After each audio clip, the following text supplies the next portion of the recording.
Howdy folks, welcome to Indie Focus, the showcase of indie games that you may never have even heard of, or even dreamed to hear of.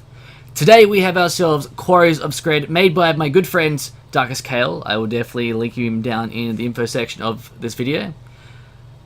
This game is a very simple game. There's not much to it, but it's very complex and puzzling. Anyone that's ever played the old school Boulder Dash may get a very, very Boulder Dashy vibe from this. There's more to it than meets the eye, so to speak. First things first, you can tell from this menu screen there's a lot going on, which is wonderful. The first amazing thing I want to show you guys, though, is the graphics mode. Now, most games have their basic texture mode, you can't do much with that. However, Quarries of Scred has a very nice feature where you can actually change the textures of the items. There is so many different textures you can try out. Personally, I've been an absolute fan, of Super Awesome. It has a very nice feel to it. It suits it. I dare say, if you ever want to get the texture making business, that it is quite easy to make texture for this game.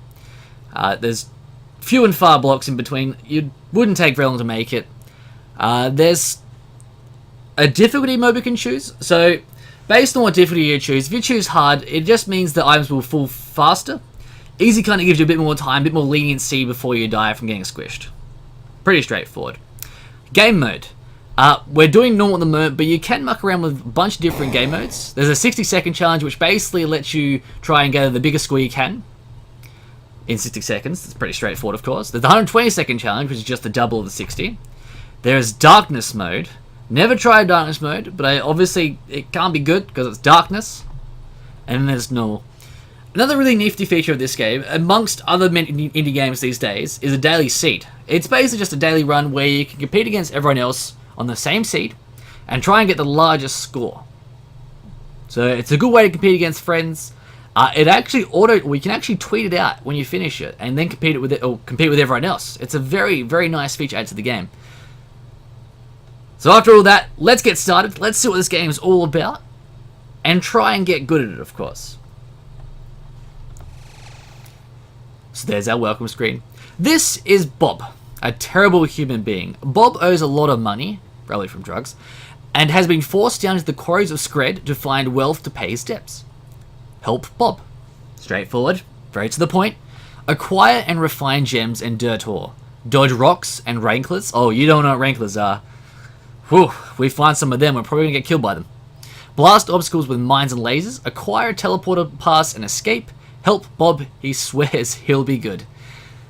So that's the general gist of the storyline, and the basic general gist of the game. You want to just go around, pick up gems, and then sell the gems to make money. So here are all the points you can gather from certain materials. The basic unsunium is only worth 20 credits. Ninthronium, which is obviously the red bubbles, they're different in every texture, so I can't really call them red bubbles and blue diamonds because they're always going to change based on what texture you choose.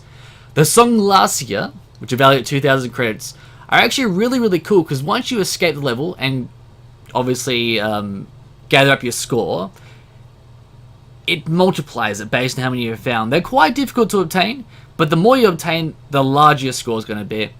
And finally, power cells, which are basically batteries you find. Use them to power your lasers. So once you buy yourself a laser from the laser shop, I don't think it's called a laser shop, but I mean, laser shop's pretty cool. You can then just use batteries and find them over and over again to just keep resupplying. You can buy batteries, but 9 times out of 10 it's probably easy to find them anywhere in all the different quarries we've got. Remember, objects must be the solid ground beneath them or be blocked on their side from sliding downwards. So this is where it gets a bit tricky. You've really got to pay attention to the placement of blocks. Sometimes they're stable, sometimes you're going to have a bad time because they're going to fall down and try and kill you.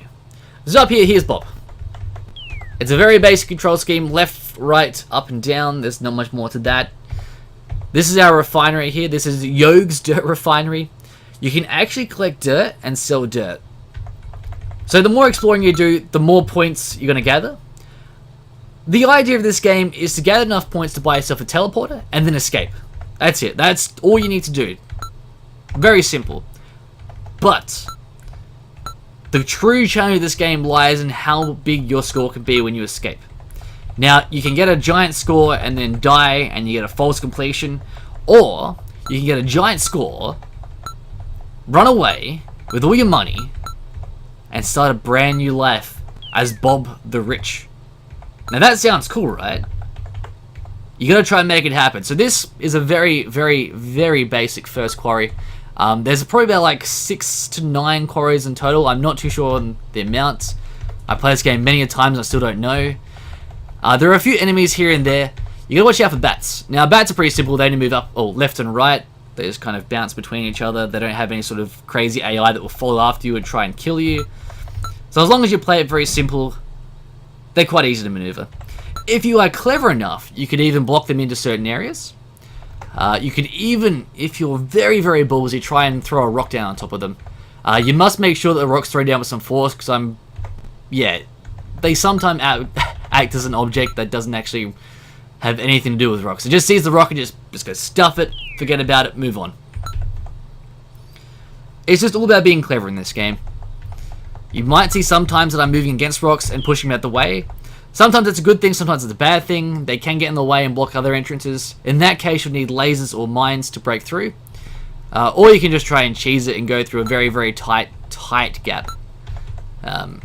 We've kind of stuffed ourselves up a little bit here. It looks like we can't go through... Oh, we can go through the other side.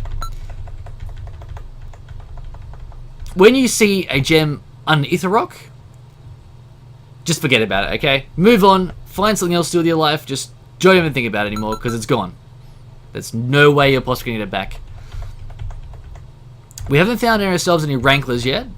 When we do, obviously you'll realize what a rankler is, and you'll sort of never want to experience them in your life, because they're just very devilish creatures. Okay, grab some more of that. This quarry here doesn't connect to any more quarries.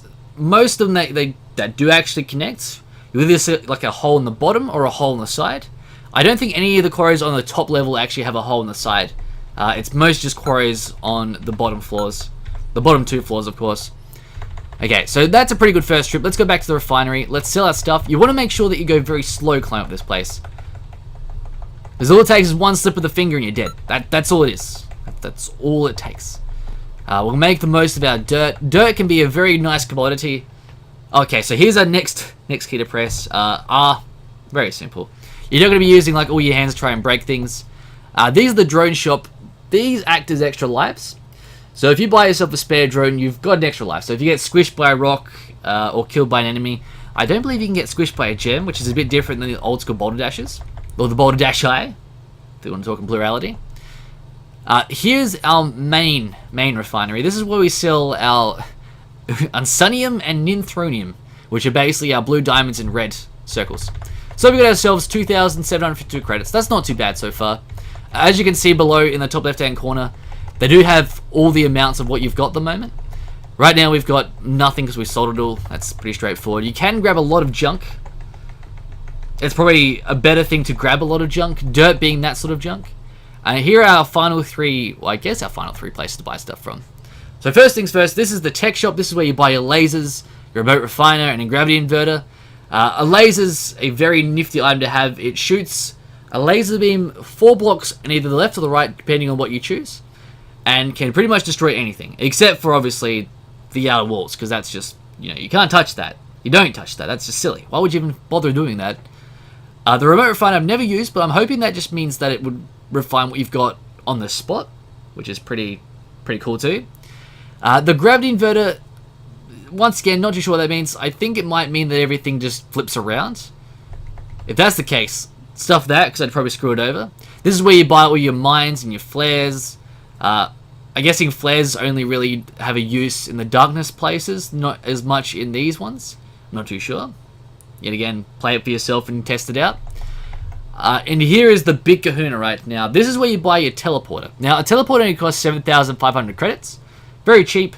So once you buy it, you can just focus then on trying to get the score. Or you can just, wet your pants and run away. Which is probably what we're going to do today if we ever get there. As long as we don't die, of course. That's probably the big thing right now. It looks like we've got some very good placements of gems though. So we should be able to get there with no hassle indeed. In saying that, this game likes to just lure you into a false sense of security and then just destroy you. When you least expect it, bam! You're dead. Okay, so I'm going to watch out now. There's 2 rocks above here. As soon as I move up, all those gems are going to fall and so are the rocks. Well, if they're in the right position, of course. If you come from the side on a rock that's going to fall diagonal, you can prop it up with your head. It's actually a really, really good idea to do that. Just to maximize gems. You've really got to maximize gems in this game. It's all about having the most of everything. Okay, so that's a very safe area right there. So is that. This, though, that's definitely not safe. Now, I could take this here and just run away, because that's gone. Forget about that area. It's just too dangerous for poor old Bobski to get down there. Bob is a thrill hunter. He'll do anything for the sweet, sweet sound of gems. Don't hold me to that. He could probably have a bit of a limit on what he does. Yet again, Bob is a very mysterious character. We don't know exactly what he's done. We're just assuming that it might have been the bad stuff. You know, the bad stuff. But we don't know. Like, he could be, for all means, he could just be a really nice guy that's misunderstood. So here's our first adventure into the caves below. Still haven't seen any ranklers, which is good. Which is very, very good. We haven't found any mushrooms either. You might notice them when we do find them. They can also be an extreme pain to try and get around. As long as you get everything placed very well, you shouldn't have too much trouble with them.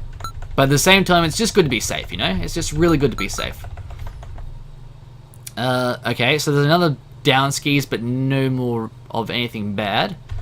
Okay, so let's try and get to the one over the right and see if that leads to anywhere popular. As you can tell, there's no soundtrack to this game. I'm not too sure if KLR plans to add that later on. I feel like it'd be a really handy addition if it does come out. All in all, it's just a good time killer.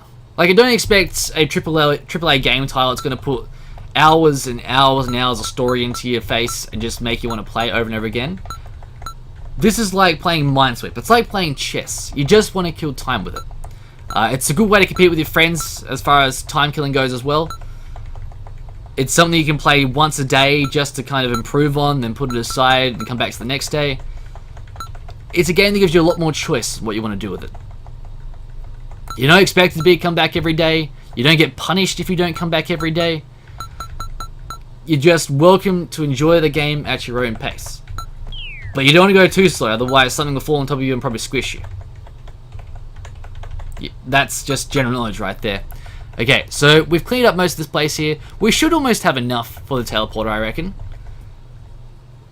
Okay, so there's our first line of batteries. There are quite a few of them. And laser beams only use one battery per time, so you're going to get a pretty decent use out of one battery every single time you use it. So quite rarely are you ever going to need to buy batteries. Maybe like in the most extreme cases where you can't expect any more progress because you've moved the rocks down. But you should be safe most of the time. Like, it's definitely not a necessity to buy anything. You can get through this entire thing here, post the most amazing of scores, and have bought nothing. There's nothing that's going to punish you for not buying any items. It's just up to how you want to play your run. Every run's randomly generated, so you're never going to have the same run twice, which is a good thing because most runs absolutely suck. A lot of people tend to die really, really fast. I know I was there. I've been there, done that before. It's not a very fun thing when people are watching you do it. It's a good learning curve, though. This game's all about learning from your mistakes and making a fair effort the next time to not do the same thing twice. Okay, so apart from, I guess we can go grab that. This is probably the last ballsy move I do. We should. I'm gonna hopefully have enough for a not a laser, but a teleporter. So I should be able to steal that, and then push that out of the way. Push that out of the way. Nice. So I'll grab the dirt, because dirt is actually... It's funny how much dirt can actually help out a run. You wouldn't think much of something that only costs like 4 credits, but it can really make or break a run if you've just got enough dirt to make use of. Yeah, okay, so we haven't had many ranklers. I feel like the further down you go, the more difficult it gets. So obviously you want to just keep pushing yourself to go further down. The biggest score, of course. That's obviously the most important part. You want to have an amazingly good score. We have enough for a teleporter, okay? We can go. We can cheese it out of here. Let's just try and see if there's anything downstairs. You know, we'll just see if there's anything down there we can check out. Something we can steal. Okay. This looks dangerous. It's okay. Bob's a danger man. If anyone can do it, Oh, Bobby can. Yeah, well, we're not going to be going that way. Can I go left? It doesn't look like I can go left either. So this might be a blocked off area for now. This is probably the situation where you want to have a laser. It's the most helpful situation to have a laser, of course. If you don't have one, you're probably going to die. Oh, okay, so there's that the funky crystal I was talking about that that multiply your score. These ones are actually very well positioned.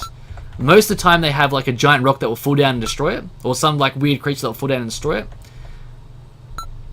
This is good though. This is really, really good. I'll try and grab them without obviously dying, because you know dying is a bad thing in these sort of games. We should still post a very, very good score though, nonetheless. Okay, so let's just get the hell out of here. Bob's done his duty to mankind. He's got his money.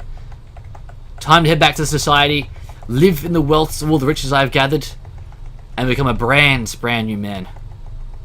So 8,976. Our score should almost push up to like...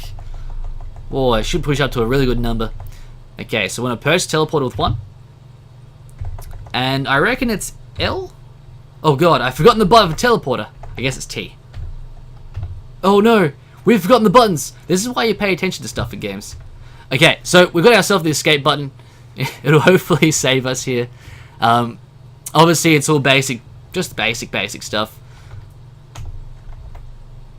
Oh, I just gotta press 1 again.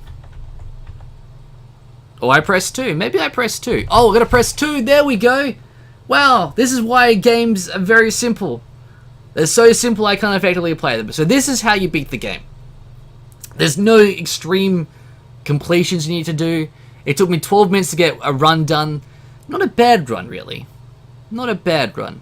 So there's the seed. I think you can play the seed again if you use that seed. Obviously, you can see how much stuff we had left over. I don't know if you get more points for having stuff left over if you don't use it on the refineries. Our score was 1748 because that's how much we have left over after we spend all that stuff. And the Songlacia, which I believe... Well, the really weird crystals we found give us an extra bonus of 4,000. So that's like a quite the bonus. Plus, completing a game gets you double the points, which is obviously the most important thing. All in all, we got ourselves 11,696 points, which isn't too bad for a 12-minute run. You can sit here and spend up to an hour on a run. That's how encapsulating this game gets sometimes. You just really want to have an amazing score. But that's it, folks. That is the simplicity that is Quarries of Scred. By no means should you take this as a game that's going to give you a full-on story, boss, tons and tons and tons of hours of content. It's a time killer. That's all it is. Don't look at anything more than that. It's an endless score fest, so to speak. It is just over and over again of collecting scores. I thank you so very much for watching. If you'd like to check out this game, I will link it down in the description. It's very cheap, $5. I'm pretty sure I could even get, like if you're a YouTuber or a streamer, Mr. Kale is very, very supportive of what you do, and he will give you a free code. So definitely get in contact with him if you can. But yeah, I'll give you all those links down in the description. Check it out. Trust me, it doesn't look like much, but once you start playing it, you really, really enjoy it. But that's it from me. Thank you for another wonderful indie focus. We'll be back next week with a brand new indie game that we can tear apart and see what it's like. Until then, take care. Thank you once again. Like, favorite, subscribe. I don't know what the hell this stuff with YouTube is. Share this video with your friends. I'll see you next time, folks. Take care.